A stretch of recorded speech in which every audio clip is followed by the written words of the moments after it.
Moms വേൾഡിലേക്ക് എൻ്റെ എല്ലാ കൂട്ടുകാർക്കും സ്വാഗതം. അപ്പോൾ ഒത്തിരി ദിവസങ്ങൾക്ക് ശേഷം നമുക്ക് ഇത്തിരി കൊഞ്ച് കിട്ടിയിട്ടുണ്ട്. ഇവിടെ എനിക്കും മക്കൾക്കും ഭയങ്കര ഇഷ്ടമാണ്. അച്ചായൻ അങ്ങനെ കഴിക്കത്തില്ല, ഇത് ഇഷ്ടമല്ല.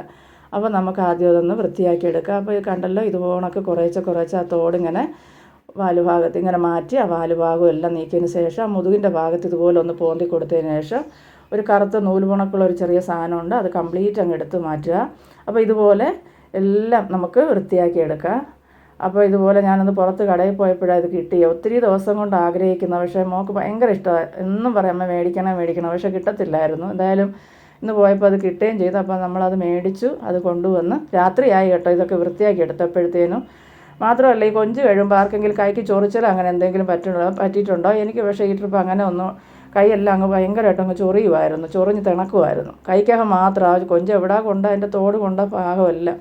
അപ്പോൾ അത് കഴുകി നല്ലപോലെ കല്ലുപ്പൊക്കെ ഇട്ട് നല്ലപോലെ കഴുകി വൃത്തിയാക്കി എടുത്തതിന് ശേഷം ഞാനതിലേക്ക് ആവശ്യത്തിനുള്ള ഉപ്പ്, ഒരു 1/4 ടീസ്പൂൺ മഞ്ഞൾപ്പൊടി, 2 ടീസ്പൂൺ മുളക് പൊടി, 1 ടീസ്പൂൺ കുരുമുളക് പൊടി ഇട്ട് കൊടുത്തു, 1 ടീസ്പൂണ് വിനീഗർ അതും കൂടെ ഒഴിച്ചതിന് ശേഷം നമുക്കതൊന്ന് നല്ലപോലെ ഒന്ന് മിക്സ് ചെയ്ത് വയ്ക്കാം. അപ്പോൾ മുളക് പൊടി കുറവായതുകൊണ്ട് ഞാൻ വീണ്ടും കുറച്ചുകൂടെ ഇട്ട് കൊടുത്തിട്ടുണ്ട്. അതിനകത്തൊന്ന് മുളക് പിടിച്ചിരിക്കണ്ടേ. അപ്പോൾ ഇതൊരു അരമണിക്കൂർ നമുക്ക് റെസ്റ്റ് ചെയ്യാനായിട്ട് വയ്ക്കണം. ഇപ്പോൾ ഏകദേശം അരമണിക്കൂർ ആയിട്ടുണ്ട്. അപ്പോൾ ഇനി നമുക്കിത് കുറേശ്ശെ വെളിച്ചെണ്ണയ്ക്കകത്ത് തന്നെ ഒന്ന് ഫ്രൈ ചെയ്തെടുക്കുക. ഒരുപാട് ഫ്രൈ ആവരുത്, ഒരു ശാലോ ഫ്രൈ, ഒത്തിരി മൂത്ത് പോകാത്ത രീതിയിൽ നമുക്കതൊന്ന് ഫ്രൈ ചെയ്തെടുക്കാം. അപ്പോൾ അതെല്ലാം ഒന്ന് ഇതുപോലെ ഒരു 2 മിനിറ്റൊക്കെ മതിയാവും. ഇട്ടതിന് ശേഷം തീയൊക്കെ കുറച്ച് വെച്ച് അതുപോലെ മറിച്ചിട്ട് സൈഡ് 2 സൈഡും ഒരുപോലെ ഒന്ന് മൂപ്പിച്ച് കോരി മാറ്റി വെച്ചിട്ടുണ്ട് ഞാനിപ്പോൾ. ഇനി ഒരു മൺചട്ടി അടുപ്പത്ത് വെച്ച് കൊടുത്തു. 3 ടീസ്പൂൺ വെളിച്ചെണ്ണ ഒഴിച്ച് കൊടുത്തിട്ടുണ്ട്. അതിലേക്ക് ഏകദേശം ഒരു 2 ടീസ്പൂണ് ചെറുതായിട്ടരിഞ്ഞ വെളുത്തുള്ളിയും, 1 പീസ് ഇഞ്ചി, ഒരു ഇഞ്ച് നീളത്തിലുള്ള 1 പീസ് ഇഞ്ചി കൊത്തി അരിഞ്ഞതും കൂടെ നമുക്ക് പൊടിയായിട്ട് അരിഞ്ഞിട്ട് കൊടുക്കുക. ഒരു 3 പച്ചമുളക്, 1 തണ്ട് കറിവേപ്പില ഇട്ട് കൊടുത്ത് നല്ലപോലെ ഒന്ന് മൂപ്പിച്ചെടുക്കണം. അതിലേക്ക് നമുക്ക് 3 സവാള, ഞാനിവിടെ 1 കിലോ കൊഞ്ചാണ് വാങ്ങിച്ച്, അത് നമ്മൾ കഴിയൊക്കെ എടുക്കുമ്പോൾ പകുതിയേ കിട്ടത്തുള്ളൂ. അപ്പോൾ അതിന് ഞാനൊരു 3 സവാള, ചെറിയ സവാളയാണ്, മീഡിയം സൈസ് സവാള എടുത്തിട്ടുണ്ട്. അതിലേക്ക് ആവശ്യത്തിനുള്ള ഉപ്പും കൂടെ ഇട്ട് കൊടുത്ത് നമുക്ക് നല്ലപോലെ ഒന്ന് വഴറ്റിയെടുക്കണം.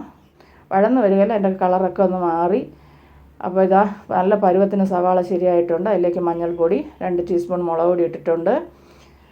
ഇനി നമുക്ക് തിളപ്പിച്ച വെള്ളം, നല്ല ചൂട് വെള്ളം ഇച്ചിരി ഒഴിച്ച് കൊടുത്ത് അതെല്ലാം ഈ അരപ്പിൻ്റെ പച്ചമണം എല്ലാം പോകുന്നവരെ, അത് നല്ല വറ്റി വരുന്നവരെ ഒന്ന് ഇളക്കി കൊടുക്കുക.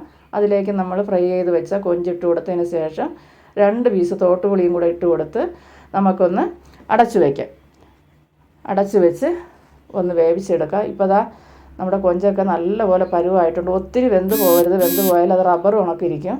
അപ്പോൾ ഇതാ എല്ലാം ഒന്ന് ഇളക്കി കൂട്ടിയതിന് ശേഷം ഒരു 3/4 ടീസ്പൂണ് കുരുമുളക് പൊടിയും അതുപോലെ തന്നെ ഗരം മസാല വീട്ടിൽ പൊടിച്ചത് ഒരു 1/2 ടീസ്പൂണും കൂടെ ഞാൻ ഇട്ട് കൊടുക്കുന്നുണ്ട്. ഇട്ട് കൊടുത്ത് നല്ലപോലെ ഒന്ന് ഇളക്കി കൊടുക്കുക. ഇനി നമുക്കിതിലേക്ക് കുറച്ച് പച്ച കറിവേപ്പിലയും കൂടെ ഇട്ട് കൊടുത്താൽ നമ്മുടെ കൊഞ്ച് റോസ്റ്റ് ഇവിടെ റെഡിയായി കിട്ടും. അപ്പം നല്ല അടിപൊളി ടേസ്റ്റായിട്ടുള്ള കൊഞ്ച് റോസ്റ്റ് ഇവിടെ റെഡിയായി കിട്ടിയിട്ടുണ്ട്. ഇത് ഒത്തിരി ദിവസം കഴിഞ്ഞാൽ നമുക്ക് കിട്ടുന്നത് കേട്ടോ. ഇവിടെ എല്ലാവർക്കും ഭയങ്കര ഇഷ്ടമാണ്. ചായ മാത്രമേ ഉള്ളൂ ഇത് കഴിക്കാത്ത. അപ്പോൾ മോക്കൊക്കെ ഒരുപാട് ഇഷ്ടമാണ്.